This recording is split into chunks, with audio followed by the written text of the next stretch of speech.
अगर आप भी अपने अनार के पौधे में ज़्यादा से ज़्यादा फल लेना चाहते हैं तो आज मेरे साथ कीजिए ये ट्रिक अपनाइए और आपका भी अनार का पौधा बहुत ही जल्दी अच्छे से ग्रो करेगा और साथ ही बहुत से ज़्यादा फल देगा और फूल भी देगा।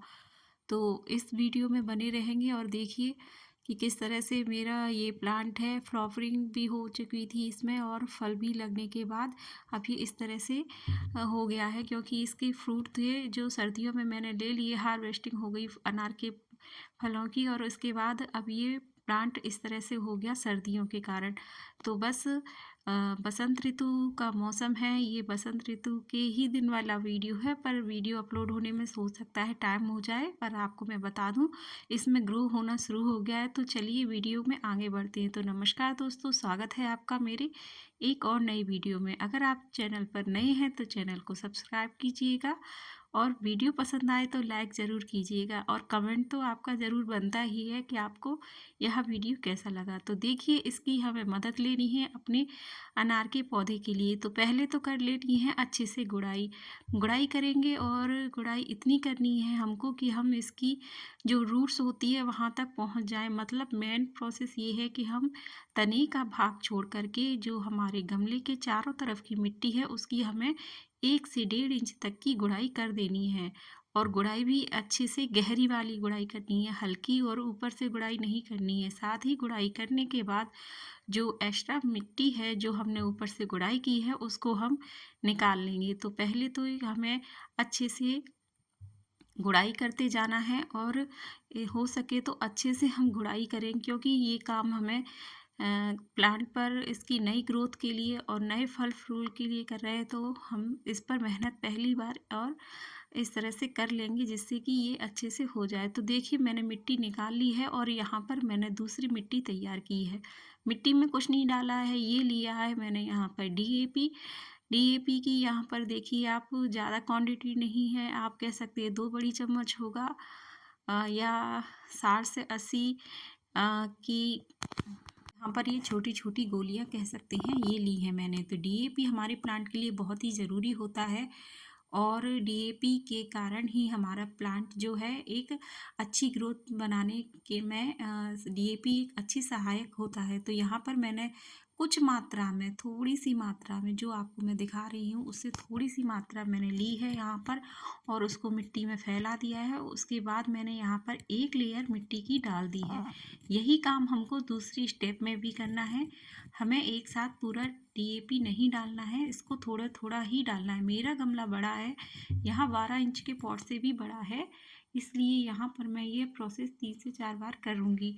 तो देखिए मैंने दूसरी बार में भी यहाँ पर 20 से 30 की गोलियाँ होंगी उतने में मैंने इसमें चारों तरफ फैला दी है और उसके बाद 1 लेयर फिर से मैंने मिट्टी की डाली है। ऐसा इसलिए कर रहे हैं क्योंकि जो हमारी मिट्टी है वह उपजाऊ बनेगी और प्लांट को भी कोई हानि नहीं पहुंचेगी। ये एक प्रोसेस अगर हम एक ही बार में ही डाल देते तो हो सकता है कि हमारी जो प्लांट की जड़ें हैं उसको थोड़ा सा प्रॉब्लम हो सके और प्लांट भी दिक्कत में आ जाए। तो ऐसा नहीं करेंगे, हम हल्का हल्का करेंगे, क्योंकि ये जो मिट्टी हम ऊपर से डाल रहे हैं वो मिट्टी भी एक ऊर्जावान और उपजाऊ मिट्टी बन जाएगी, यानी कि प्लांट हमारा फिर से रिचार्ज हो जाएगा। तो देखिए ये तीसरी प्रोसेस है, तीसरी प्रोसेस में भी मैंने वही काम किया है। फिर से 1 लेयर मैंने डीएपी की डाली है और डीएपी की डालने के बाद यहाँ पर फिर से मैंने 1 लेयर मिट्टी की डाली है। ऐसा हम प्लांट पर करते जाएंगे और जब तक करेंगे जब तक कि हमारा ये प्रोसेस पूरा ना हो जाए। तो बस यही काम करना है और इसको अच्छे से फैला लेना है। देखिए आपको लग रहा होगा कि मेरा प्लांट सूखा हुआ और ऐसा है, तो नहीं, ऐसा कोई बात नहीं है। इसमें फल और फूल बहुत अच्छे से आए थे। और ये देखिए ये चौथा प्रोसेस चल रहा है। यहाँ पर बची हुई मैंने पूरी डीएपी की जो गोलियाँ थी वो मैंने डाल दिया है। डीएपी खाद हमारे प्लांट के लिए हमेशा ही उपजाऊ रहता है। आप बिगनर हैं तो आपको पता होगा कि ये किस तरह से हमारे प्लांट पर काम करता है। चौथी प्रोसेस में मैंने मिट्टी को पूरे अच्छे से कवर कर दिया है और देखिए इसी मैं डीएपी को भी मैंने कवर कर दिया है और हम प्लांट को भी कर देंगे। साथ ही एक और इम्पोर्टेंट काम करेंगे कि यहाँ पर हमें अपने प्लांट की जो पतली से पतली टहनियाँ हैं उसे काटना है। काटने का ये कारण है कि हम इन पतली टहनियों को काटेंगे जिससे यहाँ पर नई टहनियाँ आएंगी और हमेशा फल उन्हीं टहनियों में लगता है जो हमेशा नई ग्रोथ होकर आती है। तो इन्हीं ग्रोथ को हमें बढ़ाना है और इसमें नई टहनियों को लेकर आना है जिससे कि हमारे फल भी ज़्यादा लगेंगे। तो यहाँ पर मैंने जितनी भी प्लांट की पतली से पतली जो डंडियाँ थी उनको मैंने काट दिया है, टहनियों को काट दिया और साथ ही थोड़ी सी हार्ड प्रूनिंग भी की है।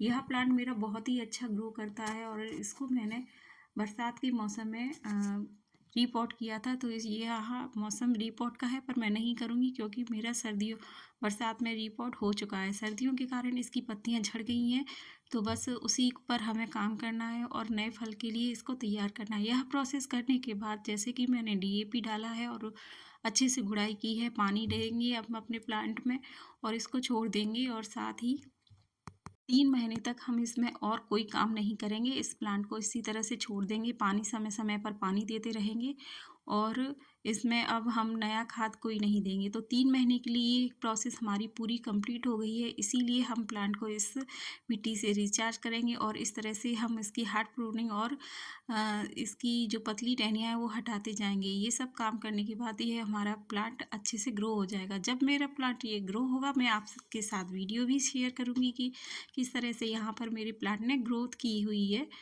और किस तरह से यह फ्लावरिंग के लिए भी तैयार है। यहाँ पर अनार के प्लांट में हमेशा 3 बार फ्लावरिंग आती है और फल भी आती हैं, पर हमेशा हम सर्दियों के जो फल होते हैं वही ले पाते हैं क्योंकि जो बरसात के फल आते हैं वो हमारे यहाँ गिलहरियाँ नहीं छोड़ती हैं और हमें भी अच्छा लगता है चलो कोई नहीं, जीव है वो भी हमारे मनुष्यों की तरह वो भी एक उम्मीद लगाए बैठे रहती हैं तो वो भी खा लिया करेंगे। तो इस तरह से मैंने बहुत ही सारी यहाँ पर टहनियों की छटाई कर दी है और सर्दियों की जो फ्रूटिंग होती है उसको हम हमेशा लेते हैं क्योंकि उस समय अनार का साइज भी बड़ा हो जाता है और अनार भी अच्छे आने लगते हैं और अच्छे से पकते भी हैं।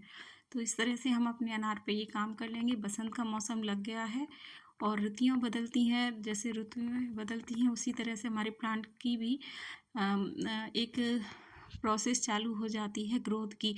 तो अभी तक इसकी ग्रोथ रुकी हुई थी, धीमी हुई थी और अब आगे मौसम के साथ इसकी ग्रोथ बढ़ना स्टार्ट हो जाएगी। इसमें नई लीव आ रही थी, इसी से पहले मैंने ये प्रोसेस कर ली है। अब जो लीव बनेंगी और अब जो टहनियाँ बनेंगी वो स्ट्रॉन्ग बनेंगी और फ्रूटिंग के लिए भी तैयार रहेंगी।